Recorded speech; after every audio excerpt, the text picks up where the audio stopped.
Hey friends, it's Meg Tucker with Cook with Meg, and we are in the kitchen, the Cook with Meg kitchen. We are also with our dear friends, the egg farmers of New Brunswick, and we are here today to head back to basics. We are doing a whole series of class videos that are called Back to Basics, where we take a recipe that is really straightforward and simple, but packed with delicious, maybe a slight Cook with Meg twist. Today's recipe is French bread breakfast pizza. So excited. All right, so you may be cooking this with me right now, and if you are, I love it. Make sure you've got your recipe beside you or near you. Maybe it's on a tablet or a phone. Maybe you've printed it out or you've written out all of the ingredients needed and the tools needed and your directions. But I'm here and you're here, so let's begin. All right, the first thing we need to do is we need to start cracking a lot of eggs. We are going to use today 10 large eggs. So I will throw the shells down in the sink. We will chat about eggs. I'll compost those shells later, but we are using large eggs. White or brown, they are the same. The only difference is the color of the hen. A lot of people think that there is a big difference between white eggs and brown eggs, and there really isn't. The only thing I will tell you is when you get into recipes that call for eggs, traditionally know that they're meaning a large egg. So that's usually, it goes without saying, but for those who might be new to the kitchen and new to cooking, if a recipe says 4 eggs, they mean large. And it goes by weight.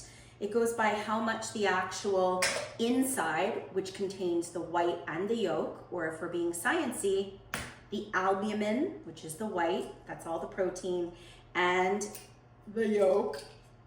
Oh, I will also share with you, even though we're headed back to basics, I'm being a little bit rebellious today. If you've cooked with me before, you know that I always encourage you to crack your eggs into a little bowl first and give them a good inspection and then transfer them to the bigger bowl. However, give me one sec. I have eggy hands here. Since that's the only thing that's in my bowl, I am very comfortable just cracking them directly into said bowl. And if I have to pull out any shells, I will. When you are dealing with cookie dough, cake batter, or something that really is already containing other ingredients, specifically flour, you really do want to crack those eggs onto a flat surface and into a separate little bowl first, just because it's way easier to pull out any shells. All right, so what am I doing? I am lifting my bowl kind of up on an angle, and I have a whisk. And I am moving that whisk like this. If I turn sideways, kind of like this, like a Ferris wheel. I'm aerating those eggs. I am whisking and whipping them together so that we have the whites and the yolks become besties. Now to our egg mixture, we're gonna add a pinch of salt, not a huge amount. I would say maybe a half a teaspoon, maybe even a quarter teaspoon, because we're going to be adding other things that are salty. And I have a pepper grinder, so I'm gonna crack in a bunch of pepper. As little or as much as you wish. We are basically at this stage making scrambled eggs. Now I am adding a couple tablespoons of milk that happen to be 2% milk, and I will share that I normally don't add milk when I am doing a scramble, but we want to loosen it up a little bit and we want to stretch it a little bit. We are going to be making scrambled eggs that get topped onto French bread. French bread's kind of large, and I want to stretch the eggs a little bit. And the last thing that I'm adding to this mixture, which is optional, would be a couple of stalks of green onion that I have thinly sliced. Give that another little mix. Oniony for a little green onion. Those are punchy. All right, now I'm gonna bring over my favorite. Gosh, everything feels heavy today. my burner. This is an induction burner, and to the burner, I'm gonna put a couple of tablespoons of butter. I like butter. I mean, who doesn't? If you can't have butter, you could use margarine, you could also use oil. I do love butter, especially when I'm making scrambled eggs, because I really want the creaminess. And I'm just swirling this around in the pan to get everything melty. And what I'm going to do, I always love to give you guys a really good close-up view. I'm going to move my camera so that it sort of gives you a better angle, and then we're going to scramble those eggs. So again, my heat right now is on medium, and that's perfect. I would say I'll probably lower it even once we get going, but for now, we're going to go with a medium heat. I'll describe all these Gorgina bowls here in a moment.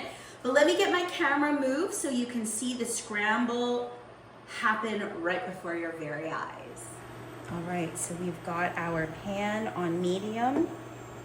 And what we are going to do is gently pour in those eggs. All right, here we go. And friends, the reason that I put the raw green onion in at that stage was I really want that onion to start to cook. Perfect. So what we're going to do now is we're going to start the scrambling process. My heat is on medium, and what I'm doing with my spatula, it's literally my favorite move, I'm dragging it through the bottom of the pan. And what I'm doing by doing this motion is I'm creating nice, large curd. Big, soft, pillowy curds of egg. Now, of course, there are many different ways to scramble an egg. You can start to see those little pieces, those little curds are starting to form. You can also see a piece right on my spatula. We don't want the heat to go very high. In fact, you can even lower it a little bit. You can give things a moment or two to start to heat on the bottom, and then gently move a spatula. It's why I love a spatula, I love a non-stick pan, and I love butter. And you will start to sort of scrape through. And if you scrape quickly enough, you can sort of see that it is starting to stick to the bottom. That's what we want. We are cooking our eggs. So let's keep cooking these until they are fully fluffy and scrambled, and then we'll take them off the heat and continue with the recipe. All right, you can see the eggs are definitely now starting to pull together. You can see the curds are definitely forming. Drag that spatula through. We definitely need them to be a little more cooked than this, but we don't want them to be super dry because we are going to be layering these onto the French bread pizzas, giving them a really good topping and then popping them into the oven. So we wouldn't need much more than maybe a couple more minutes on these, and then they'll be ready to come on. You can see we definitely have more of a scramble. If I put my hand underneath, I can almost flip it over. They are holding their structure. A lot of that milk, the liquid, has been evaporated. The eggs themselves are now pulling together. The smell is yummy. It's quite oniony, but again, it'll all balance out once we get all of our other toppers. And we're starting to now hear a real sizzle. The sizzle means that it's no longer a liquid.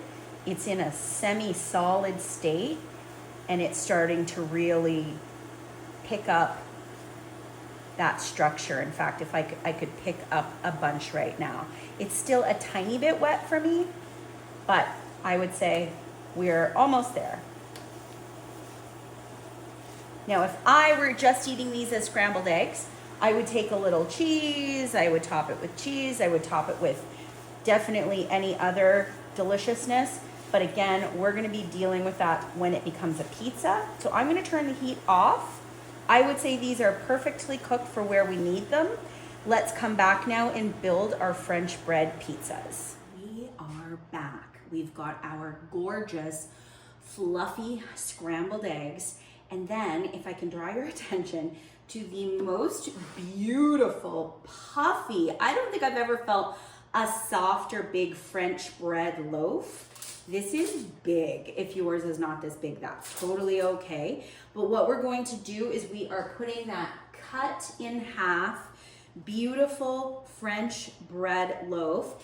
My tip for you on cutting, try to make sure that it is fairly level and not like this, because we're making pizzas and we definitely want them to be a little level. Now, if you cut them and you say, uh-oh, Meg, mine's not really level, it's not a big deal. Look, you can even take a little bit of the inside of that spongy, puffy dough, the bread. You can pull that out, have a little snickety snack. Oh my gosh, I could lay my head down. That is so puffy, it's so soft. So it's perfect. All right, now, what are we doing? This is the fun part, super fun part. This is where the whole family can get involved. We need to, in a sense, decorate our pizzas or build our pizzas or top the pizzas. So what do I have in my kitchen right now? I have my French bread. I have a block. Here comes Oliver, our favorite. He loves being a part of the kitchen. I have a block of the soft cheese. You might know it. Starts with a B. We like to do a lot of dips with it. This gorgeous cheese, which is soft. It's almost like a cream cheese.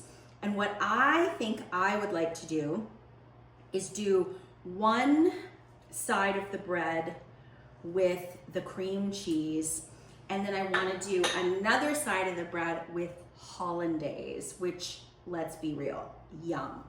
So what I'm going to do, we're going to get a little messy. I'm okay with a little messy. The cheese itself is fairly soft, but it is going onto extremely soft bread. So I'm going to kind of break out the little chunks, and then I'm going to use the back of a spoon or a little spatula to spread evenly without completely wrecking my bread. But now we need a hand wash.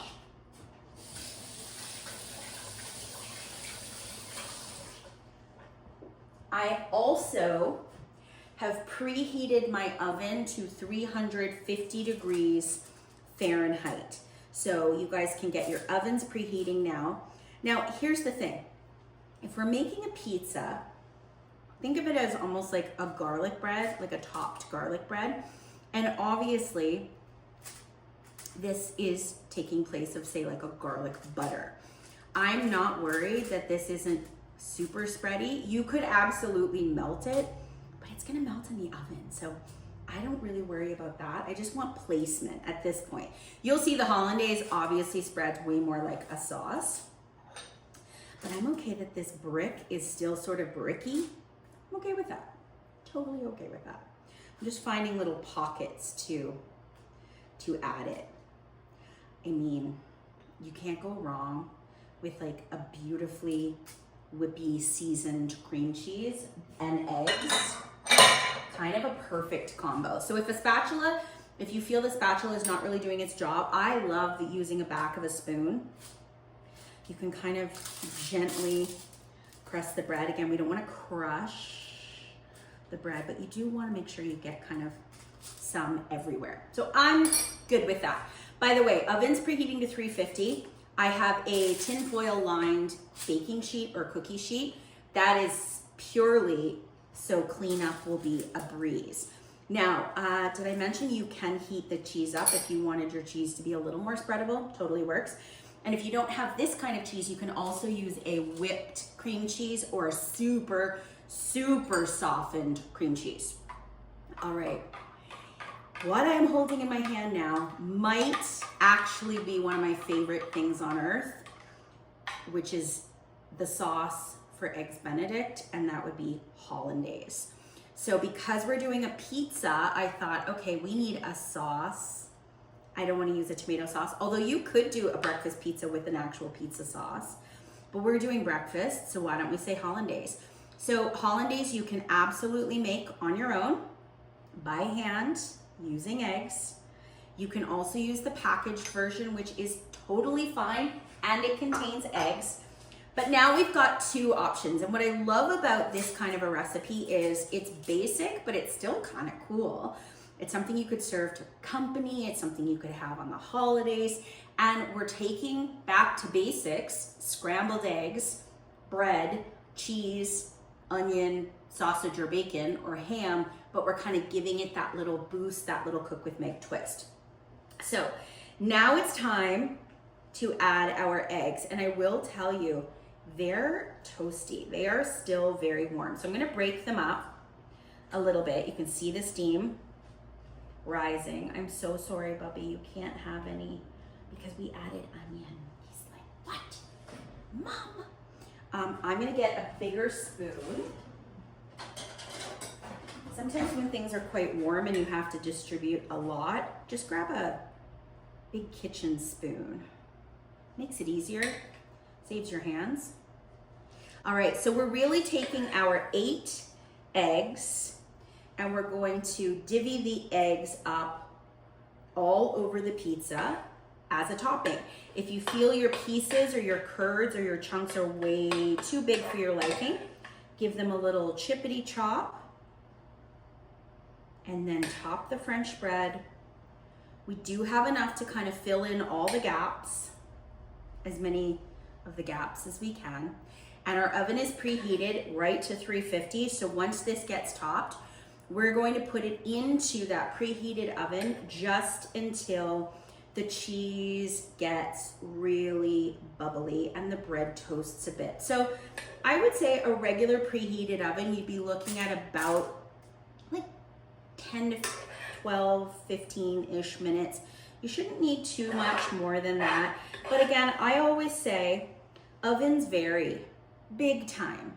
You might have convection oven, you might have an older or a newer oven. I want you to kind of go by what it looks like, how it smells. Visuals are big, especially when it comes to bread, and often bread doesn't need a lot of time. So I'm gonna put this just over here for now. That's looking gorgeous. Another quick hand wash. You know what I didn't do? This is so unlike me. I didn't taste the scramble. Oh, that's really good. I have a piece that went overboard. Yum. It is so good. It's really creamy. Oh, this is gonna be, I don't even know which one I'm going to want more. I love cream cheese that's herby and yummy. And of course, I could marry hollandaise, it's so good. One thing I do like to do at this point is I like to do one more little layer of pepper. I don't need any more salt. And that, by the way, is a really good test for you guys. If you get your scrambled eggs completely cooked and waiting in the pan beside you, take a moment and taste them. And that's where you can adjust. I have maple breakfast sausage that's fully cooked. I cooked it this morning. And you know what I love to do is I buy the little sausage links, but then you just bake them in the oven, give them a couple little piercings with a knife, bake them as the full links, and then when they come out of the oven and they cool, just chop them into little chunks. And they're so good as a topper for a breakfast casserole.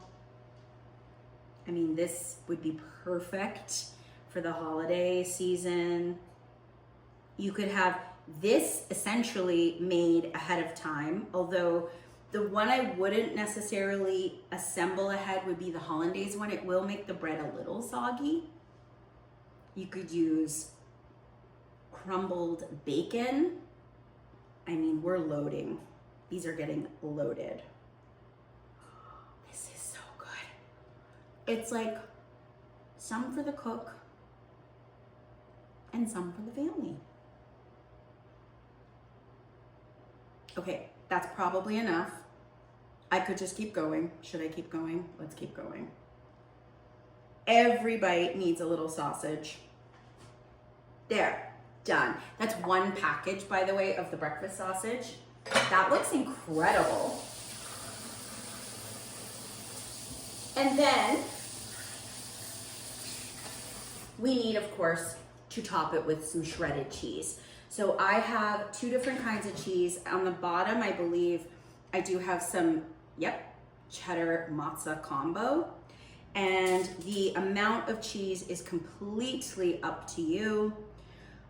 I'm doing at least a cup, maybe more like a cup and a half. It's pizza after all. And again, you can use so many different combos. So let's talk about this. In your directions, I gave you guys the opportunity to also add peppers. If you wanted to do peppers when you do your scramble, you could add raw or cooked. I like to cook the veggies just a little bit. That's why I cooked my onions. I don't know if you have a dog, but you have to pay the cheese tax. So there's my shredded cheese. I have my scrambled eggs. These are absolutely gorgeous. I will warn you, it's pretty heavy. Well, it's not so bad, but it's hefty. So we are going to put this into a preheated 350-degree oven. We want to toast the bread on the bottom. We want to warm everything up and make that cheese ooey gooey. I will meet you back here when these are ready.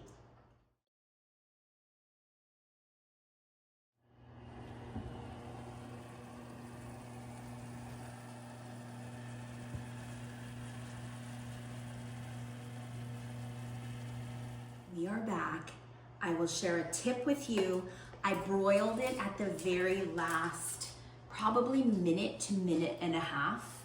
Take a look. The egg, Oliver's like, please. The egg, the cheese, the sausage, the crusty edges of the French bread. Yeah, this is amazing. What a showstopper. Back to basics has never been so delicious. Now, I know every single time I have done a class with you, I have cut into stuff and tried it, but I just can't. That is way too hot. So we need to let this cool for about 5 minutes. We're gonna very carefully shimmy it off the foil and onto a big cutting board. And then my recommendation is to cut it into chunks, like slabs, if you will. It's probably a knife and a fork. If you're really hungry, you could do thirds, so it would serve 6. It would easily serve 8. And if you want to do even smaller pieces, if you're doing a brunch, you could do probably 8 pieces per, and that would be 16 pieces. So have fun, have that extra hollandaise on hand if you want to do some dunking. Again, if the kids want to make this actual pizza, you could do pizza sauce and scrambled eggs, tomato and scramble, why not? We've done it before. But I hope that you have fun making our Back to Basics series, French bread breakfast pizzas. We will see you in the kitchen very soon. We have so many more From Yolk to Table videos coming.